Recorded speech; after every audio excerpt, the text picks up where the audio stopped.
നൂറ്റാണ്ടിൽ ഒരിക്കൽ മാത്രം സംഭവിക്കുന്ന ആ അത്ഭുതം ഇതാ. നമ്മുടെ ഈ ക്രിസ്തുമസിന് ഒരു പ്രത്യേകതയുണ്ട്. 100 വർഷങ്ങൾക്ക് ശേഷം ആദ്യമായാണ് ക്രിസ്തുമസ് ദിനം ഇതുപോലെ വരുന്നത്. 12, 25, 25 എന്ന അപൂർവ സംഖ്യാക്രമത്തിൽ വന്നിരിക്കുന്നത്.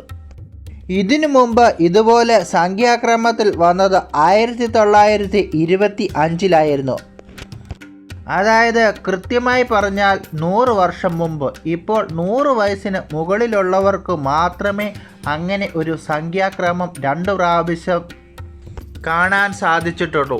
വളരെ ചുരുക്കം പേർ മാത്രമായിരിക്കും ഒരുപക്ഷെ ഈ 2 സംഖ്യകളും എണ്ണുന്നത് കാണാൻ സാധിച്ചിട്ടുള്ളത്. ഇനിയും ഇതുപോലെ കാണുന്നത് 100 വർഷങ്ങൾക്ക് അപ്പുറമാണ്. അന്ന് ആരൊക്കെ ജീവിച്ചിരിക്കുമെന്ന് നമുക്ക് പറയാൻ സാധിക്കില്ല. എന്തായാലും നമ്മൾ ഭാഗ്യവാന്മാരാണ്. ഈ നൂറ്റാണ്ടിലെ ഈ അക്കങ്ങൾ എണ്ണുന്ന രീതിയിൽ ഉള്ള ക്രിസ്തുമസ് നമുക്ക് കാണാനായി സാധിച്ചു.